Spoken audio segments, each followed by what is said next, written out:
Yesterday, in the hours before we learned that there would be a 4/5 day ceasefire in the Israeli-Hamas war in order to release 50 to 100 Israeli hostages in exchange for 3 times that number of jailed Palestinians.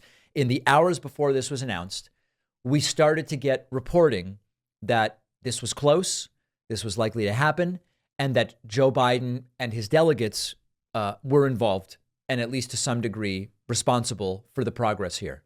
Here is Joe Biden mentioning this relatively midday yesterday. Let's put it that way. Between capitals. We're now very close, very close.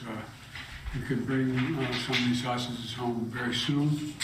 But I don't want to get into the details of things because nothing is done until it's done. And we have more to say, we will, but things are looking good at the moment. This is another accomplishment for the Biden administration. We know that one of the first calls that was made to try to figure this out was Qatar calling the United States. We know that the Biden administration is at least partially responsible for what is now going to lead to at least 50 to 100 Israeli hostages being freed. Many media outlets were quick to report on this. CNN, any moment, Israeli officials meeting on hostage deal. CNN reporting the involvement of the Biden administration. MSNBC reporting breaking news, tentative hostage deal reached pending Israeli approval. Even Newsmax, although they did not give Biden credit, but even Newsmax talking about it. National report, Benjamin Netanyahu says progress is being made in the hostage release. And over on Fox News, the big story at this exact same time, 11:04 a.m. Eastern time, 10:04 a.m. Central time, was Biden's 81, voters' age concern as Biden turns 81. These are not serious people. And I know that there are going to be, listen, I see all the same reports that you see.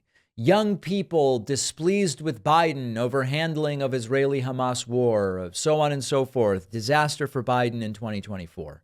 First and foremost, you're telling me that those people who don't feel Biden has done enough are going to vote for Donald Trump?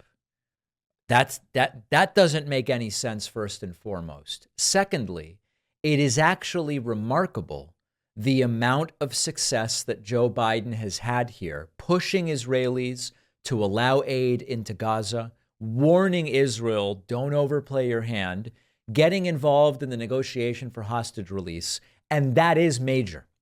That is tangible and that is major. And meanwhile, Fox News is talking about Biden's age.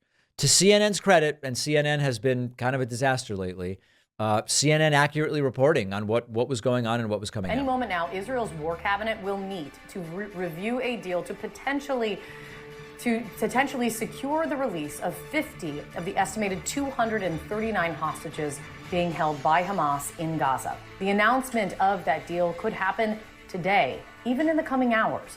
Earlier this morning, Israeli Prime Minister Benjamin Netanyahu, he said publicly that progress is being made on an agreement, and a senior U.S. official has said that a deal is, quote, very close, but of course stressing that it is not done yet. And here's what we know so far about this possible deal. It calls for the release of 50 women and children in exchange for a 4 to 5 day pause in fighting and the release of 3 Palestinian prisoners for every civilian hostage. All right. And for those who are sort of confused by this 3-to-1 thing, why 3 Palestinian civilians for every Israeli hostage? This is often the way it is. Without passing any judgment on it, this is just often the way that it works out. So the major networks reporting that this was happening, a major accomplishment, even some right-wing networks reporting on it, but refusing to give Joe Biden any credit. Fox News, a picture of Joe Biden blowing out his birthday cake and talking about how Biden is old. That's where we are at this point in time. Sad state of affairs, I will tell you, but that's where we are. As many of you have heard me say before, when I go to a wine shop, I have no idea what I'm doing. And I'm Argentinian, and I still know almost nothing about wine. So if you're like me, you might be able to use some help. Our sponsor, Naked Wines, has you covered. Naked Wines is a subscription service that will connect you to the finest independent winemakers on the planet. You pay a fraction of the price you'd normally pay in stores because they cut out the retail middlemen. You get exclusive access to hundreds of top quality award-winning wines. They get delivered however often you want, perfect for any type of wine drinker. You'll get background information on the bottle. You have friends over. You can seem like you know something by telling them something about the wine. My girlfriend likes white wine. I'm more of a red guy by necessity just because I'm Argentinian, even though I know absolutely nothing. So we get like a split box that has a few bottles of each. Every bottle is a passion project from some independent winemaker. So you're literally making an independent winemaker's dream come true. You'll get your first 6 bottles for $39.99. Go to nakedwines.com/Pacman and click enter voucher at the top and type in Pacman as the code and as the password. The link is down below.